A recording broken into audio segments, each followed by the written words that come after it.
5 prinsip strategis Muhammadiyah. 5 prinsipnya. 1, tauhid sebagai landasan hidup. Pokoknya yang nomor 1 ketauhidan kita. Allah itu esa, tidak ada sekutu baginya. Segala kehidupan harus berlandaskan tauhid murni.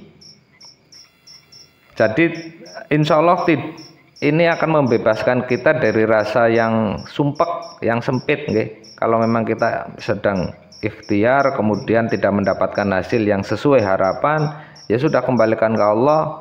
Allah yang esa, Allah yang maha berkehendak, pasti ini yang terbaik. Berhusnudzon seperti itu kan enak, nggih. Terus kondur, nggih, enak, nyaman. Insya Allah tetap tersenyum. Yang kedua, amar ma'ruf nahi mungkar sebagai karakter dakwah, menegakkan kebaikan dan melawan kemungkaran secara sistematis. Dados mboten grusa-grusu, tapi secara sistematis. Ngaten. Jadi ada, misal di Muhammadiyah itu ada LBH-nya, nggih. Lembaga Bantuan Hukum. Seperti kasus Rempang misal. Mireng nggih, kasus Rempang yang demo warga karena tanah, nggih, penguasaan tanah.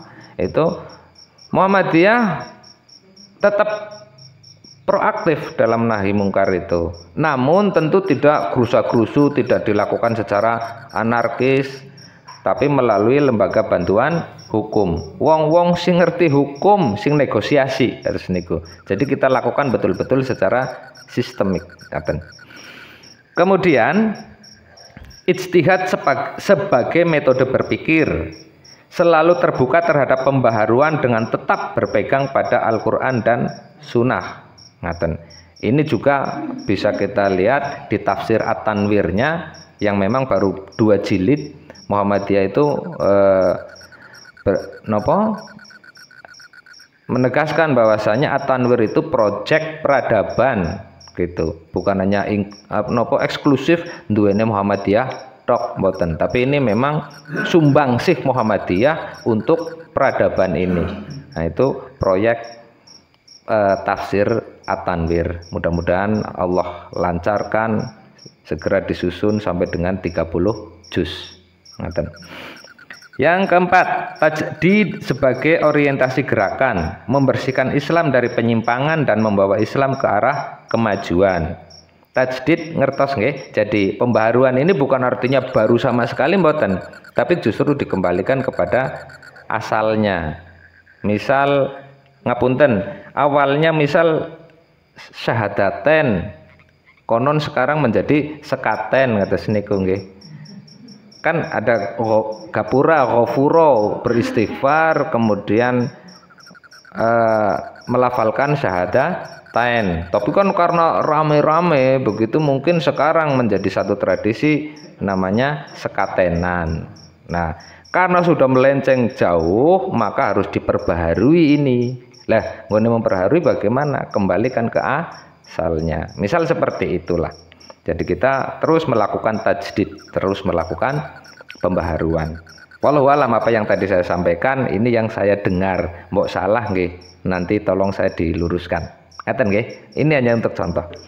Yang kelima, keseimbangan dunia dan akhirat. Nah, ini juga penting bagi warga Muhammadiyah, prinsip ini, karena tidak mungkin beribadah itu yang mahdoh saja. Yang tadi saya sebut, sholat tok baik kan juga tidak. Allah juga minta kita untuk bermuamalah, untuk baik dengan tetangga, dan seterusnya. Ngaten nggih.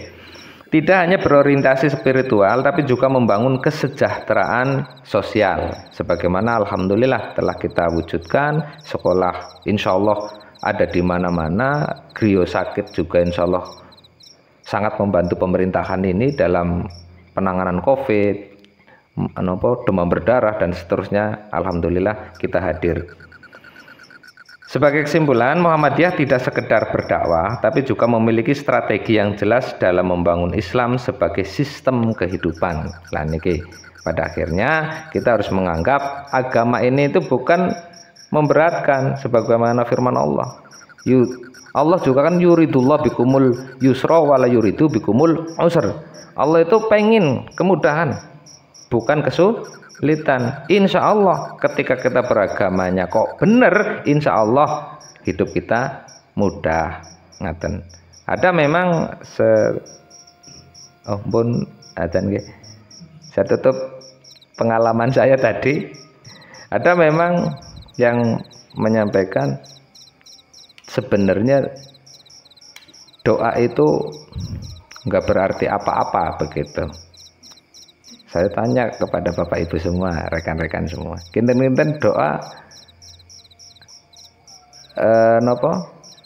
doa itu betul-betul kekuatan untuk mewujudkan harapan napa mboten? Apa memang sama sekali tidak ada gunanya?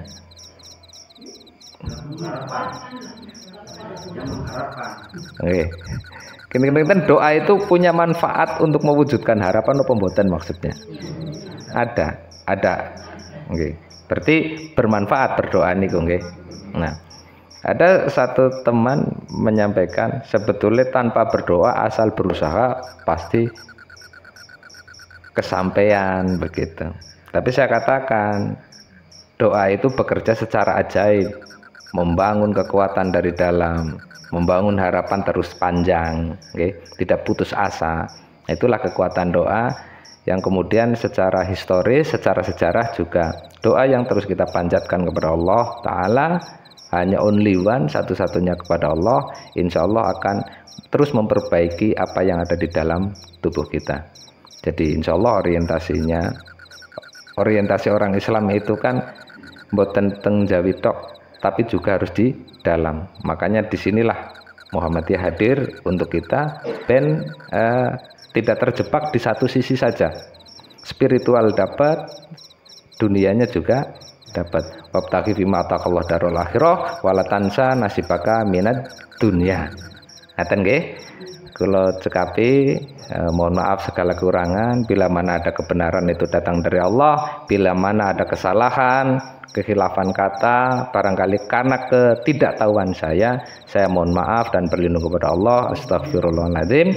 Demikian, nasrun minallah wa fatun qarib wa basyiril mu'minin. Billahi taufiq wal hidayah. Wassalamualaikum warahmatullahi wabarakatuh.